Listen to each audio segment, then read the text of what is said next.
आप सोच रहे होंगे मैं ये पेंसिल और ये डायरी के साथ क्या कर रही हूँ। तो मैंने कुछ लिखा, मुझे पसंद नहीं आया, मैंने इसको इरेज कर दिया। बट क्या हमारी लाइफ में ऐसा कोई इरेजर होता है? अगर आप फाइनेंशियल प्लानिंग कर रहे हैं तो answer is no. But yes, हम फाइनेंशियल प्लानिंग जरूर कर सकते हैं, शुरुआत जरूर कर सकते हैं अभी। हेलो दोस्तों, द फाइनेंशियल हाईवे में आपका स्वागत है। मैं हूं दामिनी और आज डिस्कस करेंगे हम लोग इमरजेंसी फंड के बारे में। तो गाइज बने रहिए अंत तक इस वीडियो में एंड जानिए अनवांटेड फाइनेंशियल क्राइसिस को कैसे इजीली मैनेज किया जा सकता है। फॉर एन एग्जाम्पल, जैसे जॉब लॉस। अब अगर आप कोविड टाइम की बात देखते हैं, 2020 में इंटरनेशनल लेबर ऑर्गेनाइजेशन के हिसाब से 8.8% ऑफ टोटल वर्किंग आवर का लॉस हुआ था, which is 255 million of full time job.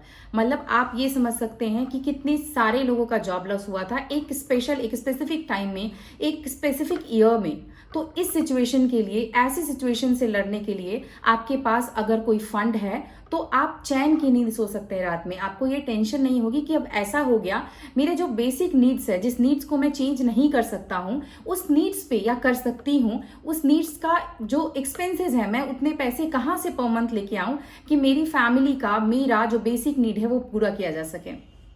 हमने समझा कि इमरजेंसी फंड होता क्या है, इसकी ज़रूरत क्या है। अब हमें ये समझना है कि हमारे इमरजेंसी फंड होना क्या चाहिए, कितना इमरजेंसी फंड हमारे पास होना चाहिए। तो सबसे पहले इमरजेंसी फंड समझने से पहले एक बेसिक चीज समझते हैं, वो है हमारे मंथली एक्सपेंसेस। अब मेरा मंथली एक्सपेंस और मेरा मंथली बेसिक एक्सपेंस में डिफरेंस होता है। जब आपकी कोई ऐसी इमरजेंसी आ जाती है, कोई क्राइसिस होता है, कुछ प्रॉब्लम में आप होते हो, तो आपके मंथली एक्सपेंसेस से भी आपके मंथली बेसिक एक्सपेंसेस कम हो जाते हैं। बेसिक एक्सपेंसेस मतलब कुछ ऐसी चीज जिसको आप अवॉइड नहीं कर सकते हैं, चाहे आपके पास कम पैसे हो या आपके पास ज्यादा पैसे हो। आपके पास एक रहने के लिए घर होना चाहिए, मीन्स हाउस रेंट। आप खाना खाएंगे तो आपके फूड, ग्रोसरीज एंड जो भी पर्सनल आपके एक्सपेंसेस होते हैं वो, ये कुछ बेसिक चीजें हैं जो आपको जरूरत पड़ेगी, इसको हम अवॉइड नहीं कर सकते हैं। ये हमारे बेसिक एक्सपेंसेस में आता है। अब हमारा basic expense multiplied by basic expense, हमारे सबके अलग अलग होते हैं। बेसिक एक्सपेंस आपका जितना है वो कैलकुलेट कीजिए, उसको 6 से मल्टीप्लाई कीजिए। Basic expense multiplied by 6 should be your emergency fund. This is minimum, which is thumb rule. This is minimum. I'm again repeating, this is minimum. तो अब शुरू करते हैं कि एग्जाम्पल के साथ में। मान लीजिए आपकी सैलरी 25,000 है। अपनी अपनी सैलरी के हिसाब से इस कैलकुलेशंस को एडजस्ट कर सकते हैं।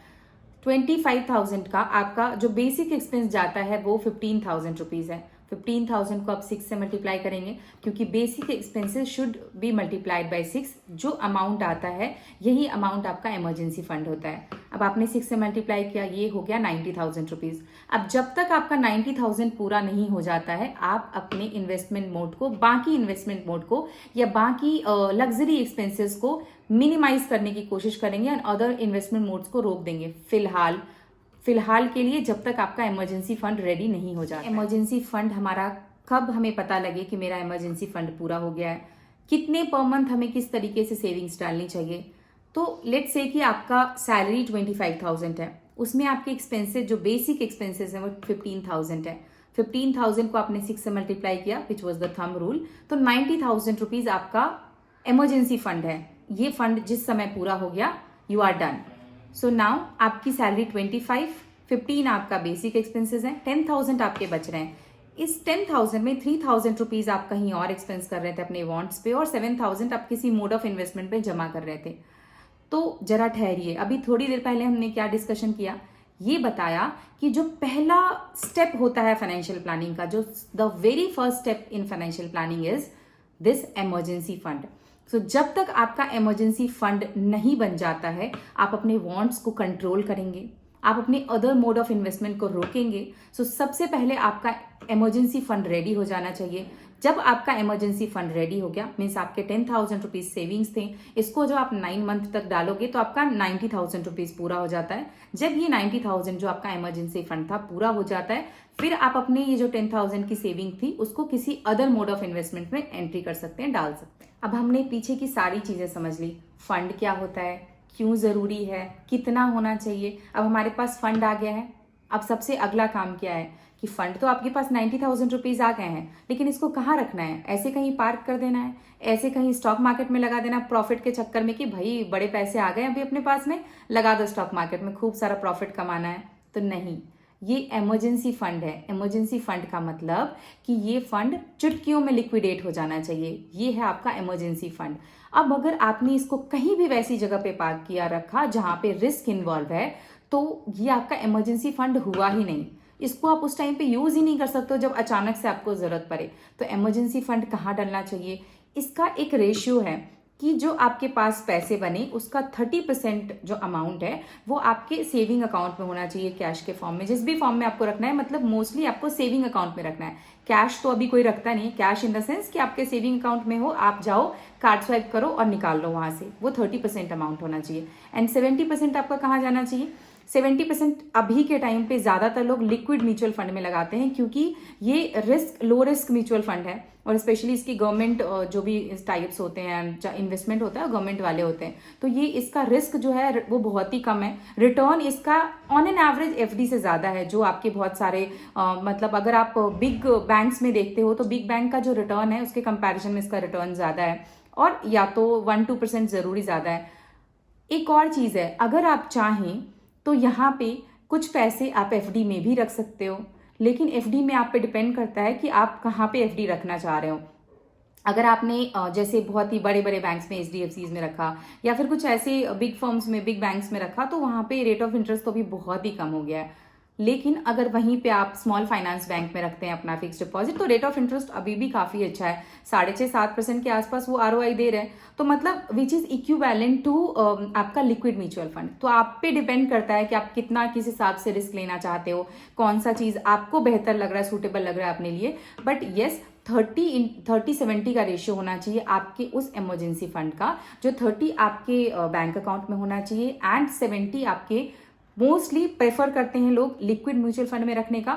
अगर आप चाहें तो उसके कुछ पोर्शन को एफडी में भी रख सकते हैं, जहां पे आपको अगर हायर रेट ऑफ इंटरेस्ट मिल रहा है, अगर आपका ऐसा किसी बैंक में बैंक अकाउंट है तो आइए डिस्कस करते हैं अब अपना बोनस पॉइंट। सो मैंने बहुत सारे लोगों को ये बोलते हुए सुना है कि अरे मेरे पास स्टॉक मार्केट में इतने पैसे पड़े हुए हैं, मैंने लैंड परचेज कर लिया है, मैंने इसको उधार दे रखा है, मेरे पैसे यहाँ पड़े हुए हैं, मुझे क्या जरूरत है कि स्पेशल इमरजेंसी फंड बनाने की जहां पे मैं इतने पैसे रखूं और उसको फिर बाद में यूज करूं, मैं तो कहीं से भी पैसे निकाल सकता हूं। तो गाइज, क्या आप लैंड बेच के 2 मिनट में चुटकियों में पैसे निकाल सकते हैं? नहीं। इसी तरीके से आपने किसी को उधार दे रखा है तो क्या आपको तुरंत से पैसे मिल जाएंगे? 100% चांसेस है नहीं। तो इमरजेंसी फंड वो फंड होना चाहिए जिसमें आपको तुरंत से पैसे मिल जाएं। और दूसरी इंपॉर्टेंट चीज कि आप इस पैसे का इस्तेमाल, जो आपने इमरजेंसी फंड निकाला है, इसका यूज आप और किसी भी चीज में नहीं करेंगे अनलेस एंड अनटिल कोई ऐसी इमरजेंसी हो जाती है। मींस अगर आपको लगता है कि इमरजेंसी फंड बहुत पड़े हुए हैं तो इसको चलो ठीक है एक ट्रिप प्लान करते हैं फॉरेन की, नहीं।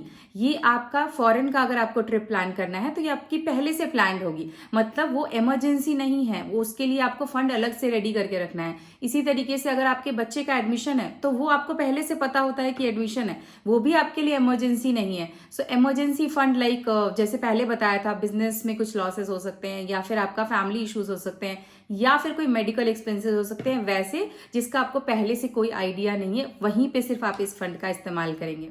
सो आई एम होपिंग कि अगर आपने अभी तक अपने इमरजेंसी फंड की प्लानिंग नहीं करी है तो आप एटलीस्ट सोचना जरूर शुरू करेंगे एंड प्लानिंग करना जरूर शुरू करेंगे। तो आपको अगर ये जो वीडियो हमने आज दिखाया, अगर आपको इसका कंटेंट पसंद आया हो तो hit the like button and अपने दोस्तों के साथ शेयर करें, स्पेशली जिनको जरूरत हो, एंड सब्सक्राइब करें द फाइनेंशियल हाईवे को। बने रहिए द फाइनेंशियल हाईवे के साथ।